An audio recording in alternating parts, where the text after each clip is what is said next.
Go. Hi, my name is Josh Collier from Beat the End, and we are today making a survival candle. And basically what was happening is we were making candles, these beautiful candles for our wedding that's in February, and I decided it might be a good idea to do a little how-to video to make a survival candle here. First of all, everything you need basically is right here. The first thing is a knife, a sharp knife, some books or something to be able to cut a straight line. You need 7-Up cans or 1 or 2, and then we have some soy candle wax here. This was a 5-pound bag. I believe it was about $10 on Amazon. You can also, if you do have old candles you aren't using, you can use that. And then these aren't necessary, but you can use candle wicks in with it, just to help it light a little bit easier. These are I think about $6 or $8 for a 50-pack. We also have some cardboard here. Basically, some of it was from a box, some of it was from a toilet paper roll. And the next thing we have over here, we have a pot boiling. And here's some of the other candles we're making. We have a pot boiling with water, and then we have a candle wax. As you can see, there's candle wax in here. Basically, what happens is you melt the candle wax by putting it in the water. You do want 2 pots so that you can it melts and does not actually cook the wax. And then the first step is, like I said, boil the pot of water, then set the melting container inside the boiling H2O and let the wax melt. 3 cups of wax makes about 12 ounces of wax. You're going to want to find a flexible piece of cardboard like I had here. Quite easy. I had to cut it from a box. And then basically what you'll do is turn it basically into a spiral, and that you can leave for a little bit later here. Then the next thing is we take our 7-Up can, and you can do this with a lot of different things. You could use a cans like this. You could use any little cans you have. You could even, if you wanted to put it in something glass, you could do that as well. Even cat food, small cat food containers or dog food containers, the metal ones from wet food you can use. So the next thing I did was took a pen like this and basically marked on the 7-Up can. Marked the 7-Up can with a line across it so I could make a straight line, so it'd be easier to cut. Second thing I did was put my knife. There's a couple different ways you can do it. You could even take the razor blade out of the knife, put it on here, put something strong on it, something heavy, and hold it down, or you can even clamp it together and do that. I did it pretty easily and quickly. I just put it on here. Basically, you just turn, and just keep cutting little by little. You may have to do it a couple times, go around, to get it to cut. And then basically what you'll have is this.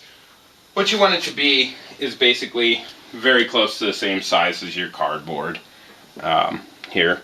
And what I did to keep it from being very sharp is just cut a couple little nicks along here, probably about 8 to 10, and then just folded it over so it had a lip that wasn't so sharp, wouldn't cut you.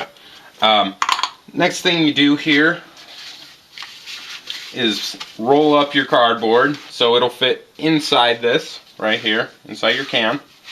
And so you roll it up and you just stuff it in there, and make sure there's stuff everywhere. I added a couple pieces of the toilet paper roll so that it would be everywhere, so you have that everywhere. And then I do have these little wicks.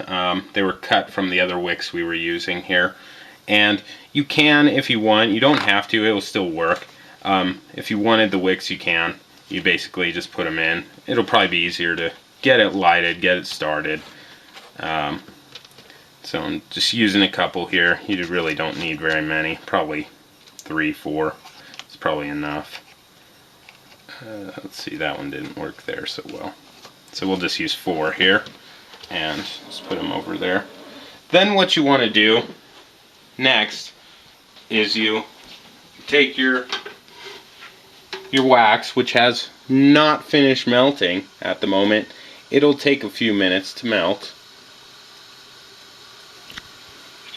Now, as you can see, everything has melted. It actually turns a yellowish color, even though it is white. It will dry or cool in a white color when it hardens. What we do now is we need the candle here, and we just start pouring all over inside of this, and try to get it all over your candle. And soak everything as much as you can.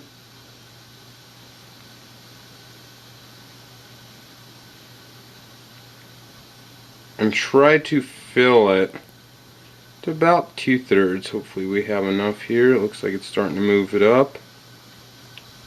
It's starting to come up. 2/3, maybe even 3/4 of it. And that's probably about good there. Maybe try to fill in some spots because it may not get all over it. And just try to make sure everything's wet with it. And then what you'll do is you'll just let that sit. And it seems like it takes about 30 minutes to an hour maybe. And then as soon as it does that, we'll be back to show you how it works and make sure it lights and show you what kind of flame it brings in. Okay, so we are back. It took about 30 minutes or an hour to fully dry and to cool. And now basically you can see the white is down there a little bit. It probably could have even poured a little bit more in there. But basically we're going to do our test. It'll burn quite a while, and it'll burn a little better than a candle if you had to at least maybe heat some food, and it may even boil some food. So here we go. I'll just basically light the first one up, see if it starts to light. Might take a minute here. That should start lighting. Let's push that over in there. And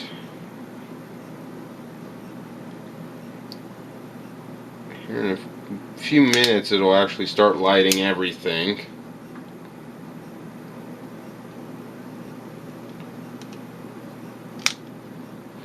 Just gotta let it burn down a little bit.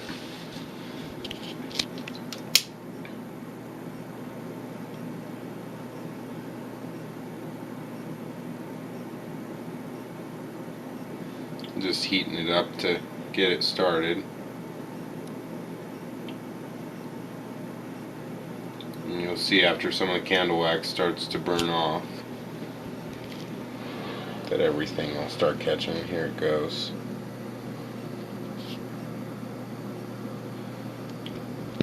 But we could have just lit the wicks, and it would have started burning that way. But just to get it going a little bit quicker, did it this way. And so this would give you quite a bit of heat for a while and quite a bit of light. And here it goes. It's really starting to come across it. When it starts getting hot enough, everything will start burning. And it shouldn't melt the can, as it takes quite a bit of heat to melt a can.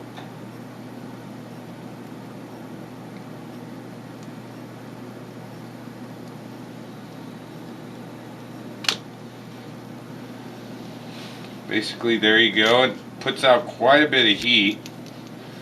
It would be enough to heat some food if you needed to.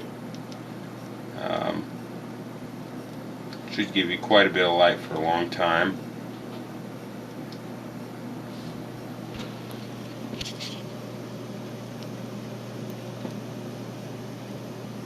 And the top will burn off a lot faster because it doesn't have as much candle in it, candle wax in it.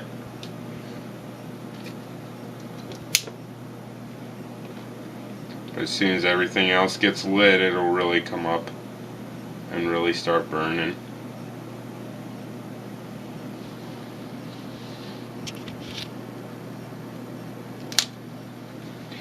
And to put it out, basically all you need to do is put something over it. In this case, I'll just use a pan. Actually, yeah, pot cover, and it easily goes out. If you were out in the forest, you could always just use your foot and stomp it out, and that is the easy way to make a survival candle. Thank you much.